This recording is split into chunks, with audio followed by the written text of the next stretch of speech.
Good morning, नमस्कार दोस्तों। हम इस वीडियो में देखने वाले हैं 11 दिसंबर 2020 से जितने भी इम्पोर्टेंट करंट अफेयर के प्रश्न बन सकते हैं पूरे के पूरे डिटेल में और एक्स्ट्रा फैक्ट के साथ में। दोस्तों, अगर आपको इस वीडियो का पीडीएफ चाहिए तो हमारे टेलीग्राम ग्रुप को ज्वाइन कर लीजिएगा, जिसका लिंक इस वीडियो के डिस्क्रिप्शन में मिल जाएगा। आप वहाँ से इस वीडियो का पीडीएफ बहुत आसान तरीके से डाउनलोड कर पाएंगे दोस्तों। और आपसे ये भी कहना चाहता हूँ दोस्तों कि जितने भी इसमें प्रश्न दिए गए हैं सारे इंपॉर्टेंट हैं। एक बार आप अवश्य देखिएगा, फिर आपको खुद पता चल जाएगा। ओके, अब देखते हैं आज की वीडियो का पहला प्रश्न।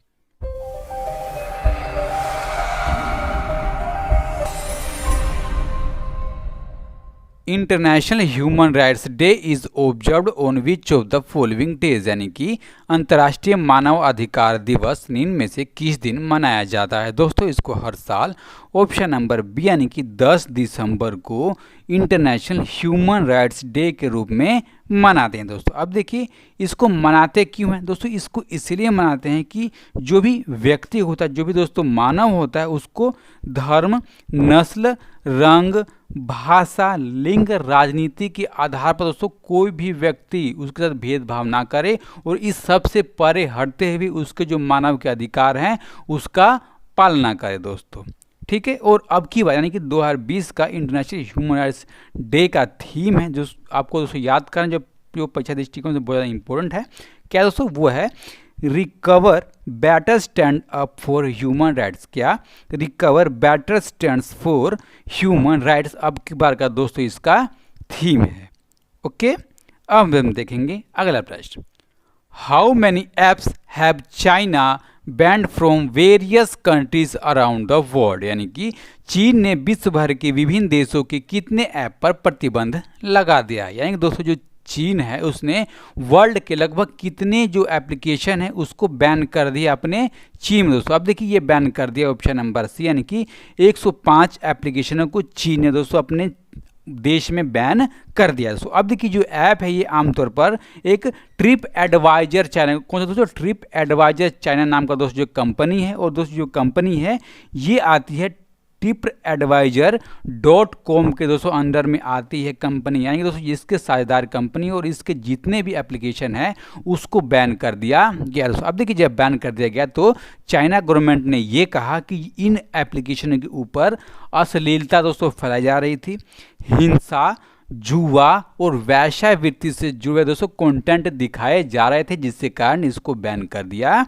गया है दोस्तों। अब देखिए अब हम देखेंगे चीन के बारे में जो हमारे परीक्षा दृष्टिकोण से इंपॉर्टेंट प्रश्न होने वाले हैं दोस्तों। अब देखिए जो चीन है उसके उदाहरण जैसे आपको पता होगा बीजिंग है, इसके प्राइम मिनिस्टर हैं ली केकियांग, राष्ट्रपति हैं शी जिनपिंग और मुद्रा है दोस्तों युवान। दोस्तों आपको ये बताना है कि जो हमारे भारत सरकार है उसने अब तक कुल कितने, यानी दोस्तों टोटल कितने चाइनीज एप्लीकेशनों को बैन कर दिया है। ठीक है, अब हम देखते हैं अगला प्रश्न। और उससे पहले अगर आपको वीडियो अच्छी लग रही हो तो वीडियो को लाइक कीजिएगा, अच्छी ना लगे तो डिसलाइक कर दीजिएगा। दोस्तों आपने डिसलाइक क्यों किया ये बस आप बताइएगा।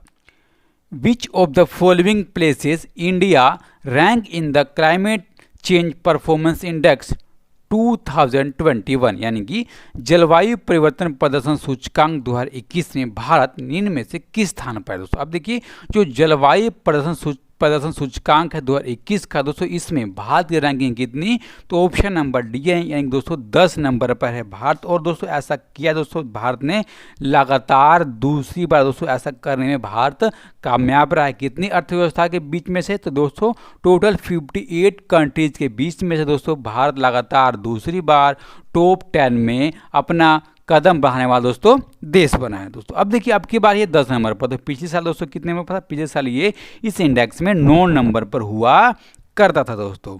ठीक है, अब देखिए एक आपको दोस्तों समझना होगा कि इसमें 1 से लेकर 3 तक का जो पायदान है दोस्तों वो खाली है। खाली क्यों है दोस्तों? खाली इसलिए है कि आपको पता होगा कि एक पेरिस जलवायु समझौता हुआ था और उसके अंतर्गत दोस्तों कहा गया था कि प्रत्येक देश जो भी इसके अंदर में शामिल है वो एक साल में 2 या 1.5 डिग्री दोस्तों जो तापमान होता है, ग्लोबल वार्मिंग होता है, उसको कम करेगा दोस्तों। अब देखिए ऐसा कोई सा भी देश नहीं है जिसने 2 से लेकर 1.5 तक का जो तापमान है उसको कम किया हो एक साल के अंतर्गत दोस्तों। और इसीलिए 1 से लेकर 3 साल का दोस्तों 1 से लेकर 3 तक का जो पायदान है वो कोई भी नहीं है। ठीक है, अब देखिए दोस्तों 1 से 3 पर कोई नहीं है, लेकिन 4 नंबर पर दोस्तों कौन है? 4 नंबर पर है यूके, 5 नंबर पर है डेनमार्क, 6 नंबर पर मोरक्को, 7 नंबर पर नॉर्वे, 8 पर चिली, 9 पर दोस्तों कौन है? तो 9 पर दोस्तों थाईलैंड, और 10 नंबर पर दोस्तों हमारा यानी कि भारत का नंबर आता है। ओके, अब हम देख लेते हैं अगला प्रश्न। Which of the following women has got first place in the 100 powerful women list released by Forbes? यानी कि फोर्ब्स की तरफ से जारी 100 पावरफुल वुमन लिस्ट में निम्न में से किस महिला को प्रथम स्थान प्राप्त हुआ? दोस्तों अब देखिए, जो फोर्ब्स है दोस्तों, जो फोर्ब्स नाम की मैगजीन है, उसने एक 100 पावरफुल जो महिलाएं हैं उसकी लिस्ट जारी की, और उसमें दोस्तों जो भारत की महिलाएं जो दोस्तों जो भारत की तरफ से प्रथम दोस्तों स्थान प्राप्त किया, उनका नाम क्या है दोस्तों? उनका नाम है हमारे टाइम के केंद्रीय वित्त मंत्री हैं निर्मला सीतारमण दोस्तों। वो भारत की प्रथम पावरफुल दोस्तों वुमन है दोस्तों। अब देखिए, भारत की प्रथम हो गई, लेकिन ये वर्ल्ड की 41 नंबर पर दोस्तों इनका नंबर आता है दोस्तों। अब देखिए, ये वर्ल्ड में 41 और भारत में नंबर 1। अब देखिए, भारत में नंबर 1 दोस्तों। भारत में इसके अलावा आपको पता होगा SCL कॉर्पोरेशन है दोस्तों, उसके CEO हैं प्रेजेंट टाइम पर, कौन है? रोशनी नाडर दोस्तों, और वो 2 नंबर पर इस रैंकिंग में दोस्तों, किस में? तो भारत में। और 3 नंबर पर दोस्तों भारत की कौन आती हैं? तो बायोकॉन के दोस्तों संस्थापक हैं कौन? किरण मजमूदार दोस्तों। ठीक है दोस्तों, अब देखिए जो निर्मला सीतारमण है, इनकी वर्ल्ड में 41 रैंकिंग हो गई। ठीक है दोस्तों, अब देखिए इनकी नंबर 1 होगी वर्ल्ड में। तो नंबर 1 दोस्तों वर्ल्ड में लगातार 10वीं बार रही है दोस्तों, कौन सी? तो जर्मनी की चांसलर हैं एंजेला मार्कल दोस्तों। ये लगातार 10वीं बार इस रैंकिंग में नंबर 1 पर रही हैं। और उसके बाद दोस्तों नंबर आता है, वो लगातार दूसरी बार दोस्तों ये नंबर 2 पर रही हैं, जिनका नाम है क्या दोस्तों? जिनका नाम है यूरोपीय सेंट्रल बैंक की प्रमुख है क्रिस्टलिना लेगार्ड दोस्तों। और इसमें सबसे पहली बार 3 नंबर पर दोस्तों रैंकिंग है किसकी? कमला हैरिस दोस्तों। जो कमला हैरिस आपको पता होगा कि जो अमेरिका की उपराष्ट्रपति चुनी गई हैं। ओके, और दोस्तों आपको ये भी पता होना चाहिए कि मई 2019 में निर्मला सीतारमण जो हैं, ये भारत की केंद्रीय वित्त मंत्री नियुक्त कर दी गई थी दोस्तों। और ये भारत की दोस्तों पहली महिला पूर्णकालिक वित्त मंत्री दोस्तों नियुक्त करी गई हैं। ठीक है, अब हम देख लेते हैं अगला प्रश्न। Recently which country successfully operated its artificial sun nuclear fusion reactor for the first time? यानी कि हाल ही में किस देश ने पहली बार अपने कृत्रिम सूर्य परमाणु संलयन रिएक्टर को सफलतापूर्वक संचालित किया है दोस्तों? यानी कि ऐसा कौन सा देश है दोस्तों जिसने अपने पहली आर्टिफिशियल दोस्तों जो सन है, जो परमाणु संलयन रिएक्टर पर दोस्तों काम करने वाला है, उसको चालू कर दिया है दोस्तों सफलतापूर्वक? इस देश का दोस्तों नाम है कौन सा? तो ऑप्शन नंबर सी यानी दोस्तों चीन है दोस्तों। और ऐसा करने वाला दोस्तों ये वर्ल्ड का पहला देश बन गया दोस्तों। और इसके अनुसार जो भी उसकी ऊर्जा की दोस्तों जरूरतें होने वाली आगे आने वाले वर्षों में दोस्तों बहुत आसान तरीके से, बहुत शासित तरीके से दोस्तों ये कृत्रिम सूर्य से दोस्तों ये बनाने वाला है दोस्तों। अब देखिए, जो कृत्रिम सूर्य है दोस्तों एक प्रकार का एक परमाणु रिएक्टर दोस्तों। जो परमाणु रिएक्टर है दोस्तों, इसका नाम क्या है दोस्तों? इसका नाम है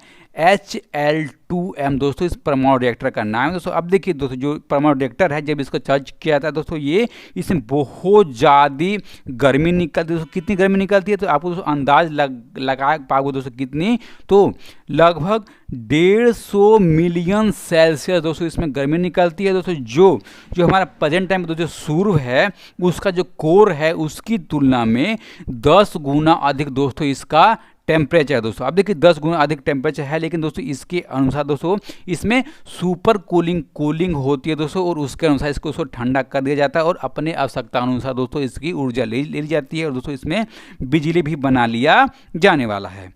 ठीक है, अब हम देख लेते हैं अगला प्रश्न। चीन और नेपाल के 30 सदस्यों वाले सर्वेक्षण दल की रिपोर्ट के अनुसार दुनिया की सबसे ऊंची चोटी जिसका नाम है माउंट एवरेस्ट, इसकी ऊंचाई 86 सेंटीमीटर बढ़कर दोस्तों कितनी हो गई है दोस्तों? अब देखिए, पहले से इसकी जो ऊंचाई है उसमें बढ़ोतरी हुई कितनी? 86 सेंटीमीटर की दोस्तों। और वो बढ़कर हो गई है 8,848.86 मीटर दोस्तों इसकी ऊंचाई बढ़ गई है। ठीक है दोस्तों, अब देखिए आपसे अगर पूछेगा तो इसमें दोस्तों आप 86 सेंटीमीटर दोस्तों आप माइनस कर दीजिएगा। ठीक है, अब देखिए दोस्तों ये आपने ये देख लिया, लेकिन इसको जो दोस्तों जो आंकड़ा ये पेश किया पूरा वर्ल्ड के सामने दोस्तों किसने, नेपाल और चीन ने दोस्तों इसमें पेश किया। और जो इसमें जो सर्वेक्षण था दोस्तों वो पिछले 2 सालों से चल रहा था, और दोस्तों जो 2 साल का जो सर्वे है उसका रिजल्ट अब जारी किया गया संयुक्त तौर पर तो चीन और नेपाल ने दोस्तों। ठीक है, अब देखिए जो पहला इसका जो सर्वेक्षण किया गया था, यानी तो जो पहली इसकी जो ऊंचाई बताई गई थी कब, तो 1954 में दोस्तों इसकी ऊंचाई बताई गई थी। और दोस्तों आपको पता होगा कि नेपाल में 2015 में दोस्तों एक बहुत ही भयंकर भूकंप आया था, और दोस्तों भूकंप को दौरान दोस्तों वहाँ पे आशंका लगाई जा रही थी कि जो माउंट एवरेस्ट है उसकी ऊंचाई दोस्तों बढ़ गई है, लेकिन जब इसमें देखा गया तो वाकई इसकी ऊंचाई बढ़ी मालूम पड़ी। ओके, अब हम देख रहे हैं दोस्तों इंपॉर्टेंट फैक्ट जो परीक्षा दृष्टिकोण से भी इंपॉर्टेंट और पूछे भी जाते रहे दोस्तों, क्या कि नेपाल इसकी राजधानी काठमांडू, प्रधानमंत्री हैं खड़ग प्रसाद शर्मा ओली, राष्ट्रपति हैं विद्या देवी भंडारी, और मुद्रा चलती है वहाँ पर कौन सी, तो नेपाली रुपया वहाँ पर मुद्रा चलती है दोस्तों। ओके, अगला प्रश्न, we state top the urban governance index in 2020, यानी कि शहरी शासन सूचकांक 2020 में सबसे ऊपर कौन सा राज्य है दोस्तों, सबसे ऊपर राज्य है कौन सा, तो ऑप्शन नंबर सी है, यानी कि दोस्तों जो शहरी शासन सूचकांक है इसमें नंबर 1 राज्य कौन सा दोस्तों, उड़ीसा। अब देखिए दोस्तों जब ये रैंकिंग जारी की गई तो उसमें देखा गया दोस्तों तो कौन सा जो शहर है दोस्तों, कौन सा राज्य है, वहाँ की जो शासन व्यवस्था है उसमें दोस्तों बढ़ोतरी हुई है, यानी कि दोस्तों उसमें अच्छा बदलाव आया दोस्तों। ठीक है, और ऐसा किसने किया दोस्तों, पूरे देश में नंबर 1 रहा है उड़ीसा दोस्तों। अब देखिए ये तो रहा है नंबर 1, तो नंबर 2 कौन सा दोस्तों, नंबर 2 रहा है कौन सा, तो महाराष्ट्र। 3 नंबर पर है दोस्तों छत्तीसगढ़, 4 नंबर पर केरल, 5 नंबर पर दोस्तों मध्य प्रदेश रहा है। ठीक है दोस्तों, अब देखिए नीचे से नंबर 1 नंबर 2 दोस्तों कौन सा दोस्तों, नीचे से जिसने सबसे कम स्कोर किया दोस्तों उसका नाम क्या है, झारखंड, अरुणाचल प्रदेश, मेघालय, मणिपुर और नागालैंड दोस्तों। ठीक है, और ये तो हम देख रहे हैं इनके रैंकिंग। अब देखिए जो हमारे दोस्तों जो हमारा राजधानी है देश का दोस्तों, जो राजधानी है उसका इस रैंकिंग में नंबर कितना दोस्तों, उसका इस रैंकिंग में नंबर है 13 नंबर पर। ठीक है, और इसमें नंबर 1 कौन, नंबर 1 है उड़ीसा, नंबर 2 महाराष्ट्र, और नंबर 3 दोस्तों कौन सा, छत्तीसगढ़। आपको इतना याद कर लीजिएगा हो जाएगा। ओके, अब हम देख लेते हैं जो नंबर 1 रहा कौन सा दोस्तों, उड़ीसा। उड़ीसा के बारे में दोस्तों अब देखिए जो उड़ीसा है उसकी राजधानी आपको पता होगा भुवनेश्वर, चीफ मिनिस्टर हैं नवीन पटनायक, गवर्नर हैं गणेशी लाल, और इसकी पार्लियामेंट में सीटें हैं राज्यसभा की 21 और लोकसभा की 10। और राज्य कब बना था, तो 1 अप्रैल 1936 को दोस्तों ये राज्य बना था। ठीक है, और ये उड़ीसा हाई कोर्ट के अंडर में आता है, और इसके प्रेजेंट टाइम कर हमारे चीफ जस्टिस हैं मोहम्मद रफ़ीक। ओके, इसका राजकीय डांस है ओडिसी, जानवर है सांबर हिरण, पक्षी है भारतीय रूलर, फूल अशोक, पेड़ इंडियन फिगर ट्री, और मिठाई है रसगुल्ला। ओके, अगला प्रश्न, which day was declared by the United Nation as epidemic preparedness day, यानी कि संयुक्त राष्ट्र ने किस देश को महामारी तैयारी दिवस के रूप में घोषित कर दिया दोस्तों। अब देखिए ये बहुत ज़्यादा इंपॉर्टेंट दोस्तों प्रश्न हो जाता है, क्योंकि दोस्तों ये पहली बार दोस्तों घोषित किया गया और इसको आगे मनाया जाने वाला दोस्तों। कब मनाया जाने वाला है, तो ऑप्शन नंबर सी आएंगे दोस्तों 27 दिसंबर को जो यूनाइटेड नेशन दोस्तों उसने महामारी तैयारी दिवस के रूप में दोस्तों घोषित कर दिया है 27 दिसंबर को दोस्तों। अब देखिए इसमें दोस्तों क्या किया जाएगा दोस्तों, इसमें की देखा जाएगा जो महामारी होती है दोस्तों उसके पहले ही तैयारी कर ली जाएगी दोस्तों। अब देखिए कैसे तैयारी दोस्तों, जैसे हमने देखा कि अभी दोस्तों कोविड-19 की दोस्तों महामारी चल रही है दोस्तों। ठीक है, और अगर इसके हम पहले से तैयारी कर लेंगे तो जल्दी हम दोस्तों इससे निपट लेंगे दोस्तों। अब देखिए इसमें तैयारी क्या करनी है दोस्तों, अब देखिए इसमें तैयारी करनी है कि जैसे में डे टू डे जो हमारी सूचनाएं हैं पूरे वर्ल्ड में दोस्तों इसका आदान प्रदान करना है। ठीक है दोस्तों, जो वैज्ञानिक ज्ञान है उसका दोस्तों आदान प्रदान करना है। क्षेत्रीय राष्ट्रीय दोस्तों जो इंटरनेशनल स्तर पर दोस्तों जो भी प्रथाएं चल रही है दोस्तों, जो भी काम हो रहा है उसको भी दोस्तों एक दूसरे के पास पहुंचाना दोस्तों इसका मेन मकसद है। और इसमें दोस्तों पैसे लगाने हैं महामारी के तैयारी के ऊपर में। इसी घोषणा किसने की दोस्तों, इसी घोषणा करी यूनाइटेड नेशन दोस्तों। और दोस्तों आपको बताना है कि जो यूनाइटेड नेशन है जो संयुक्त राष्ट्र संघ है उसकी स्थापना कब की गई थी। ओके, अब देख लेते हैं अगला प्रश्न, Covid relief which country impose millionaires tax to pay expenses, यानी कि कोविड-19 राहत खर्चों का भुगतान करने के लिए किस देश ने करोड़पति कर लगा दिया है दोस्तों। अब देखिए जो मिलियनर्स टैक्स के रूप में दोस्तों किस देश ने लगा दिया है दोस्तों, ये देश है ऑप्शन नंबर बी आएंगे दोस्तों, अर्जेंटीना ने करोड़पति टैक्स के रूप में दोस्तों लगा दिया। दोस्तों क्यों लगा दिया है कि वहाँ पे जो कोविड-19 के दोस्तों संक्रमण है उससे निपटने के दोस्तों को पैसे की आवश्यकता है दोस्तों, इसी के जो भी वहाँ के अमीर व्यक्ति हैं उनके ऊपर दोस्तों ये टैक्स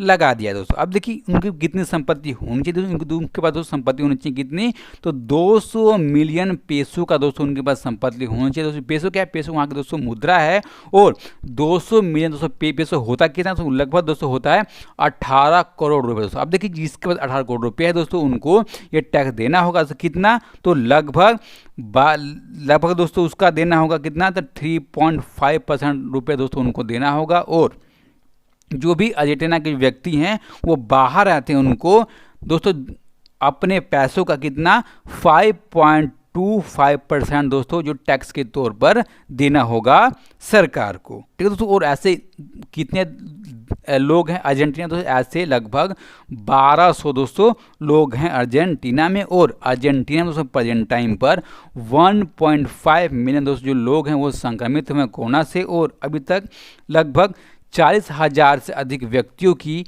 मौत हो चुकी है अर्जेंटीना में। ठीक दोस्तों, मुझे विश्वास है आपको वीडियो अच्छी लग रही होगी। ओके, अब हम देख लेते हैं अगला प्रश्न और इस वीडियो का लास्ट प्रश्न। The emir of which country री अपॉइंटमेंट शेख सबाह अल खालिद एज प्राइम मिनिस्टर, यानी कि किस देश ने अमीर ने शेख सबाह अल खालिद को प्रधानमंत्री के तौर पर दोबारा नियुक्ति कर दी दोस्तों। अब देखिए आपको यहाँ समझना होगा कि जो अमीर दोस्तों क्या दोस्तों, अमीर एक प्रकार का दोस्तों वहाँ का प्रमुख होता है उस देश का दोस्तों। अब देखिए अमीर दोस्तों हैं उन्होंने शेख सबाह अल खालिद को दोस्तों प्रधानमंत्री बना दिया किस देश में, तो ऑप्शन नंबर ए यानी दोस्तों कुवैत में। अब देखिए कुवैत के टाइम के दोस्तों अमीर है कौन, तो नवाब अल अहमद अल सबाह दोस्तों वहाँ के अमीर है, और उन्होंने दोस्तों लगातार दूसरी बार सबाह अल खालिद दोस्तों प्रधानमंत्री के तौर पर नियुक्ति कर दी दोस्तों, और कुछ दिन पहले इन्होंने दोस्तों अपने पद से इस्तीफा दे दिया था दोस्तों। ठीक है, और दोस्तों इनको कहा गया है कि जल्द ही दोस्तों आप अपना मंत्रिमंडल बना लीजिए। ठीक है, अब हम देख लेते हैं आज की वीडियो का दोस्तों प्रश्न छोड़ करके जो हमने पिछली वीडियो में प्रश्न पूछा था दोस्तों। हमने क्या पूछा था कि भारतीय रिजर्व बैंक यानी कि जो रिजर्व बैंक ऑफ इंडिया उसने किस योजना के तहत बिना इंटरनेट के 200 रुपये तक ट्रांजेक्शन की सुविधा शुरू कर दी है दोस्तों। यानी कि आपके फ़ोन में अगर इंटरनेट नहीं है तभी आप 200 रुपये भेज पाएंगे दोस्तों। किसने दोस्तों चालू की सुविधा थी, चालू की ऑप्शन नंबर ए दोस्तों पायलट योजना के अंतर्गत में रिजर्व बैंक ऑफ इंडिया ने उस प्रश्न का एकदम सही जवाब दिया है विजय कुमार, कुणाल कुमार सिंह, सर्वेश काजी, निखिल मधेसिया और अमन कुमार। ओके, अब हम देखेंगे आज का प्रश्न दोस्तों, और आज के प्रश्न के बारे में आपको जितना भी मालूम होगा साथ साथ दोस्तों आप कमेंट बॉक्स में लिख दीजिएगा। और मुझे विश्वास है दोस्तों कि आपको कमेंट करना बहुत ज़्यादा अच्छा लगता है, इसलिए आप कमेंट कीजिएगा। और जो भी दोस्त इस चैनल पर नए हो चैनल को सब्सक्राइब कीजिए और बेल बटन अवश्य दबा दीजिए। ठीक है, और अपना और अपनों का ख्याल रखिए और इसी तरह मन लगा दोस्तों पढ़ते रहिए। नमस्कार, धन्यवाद।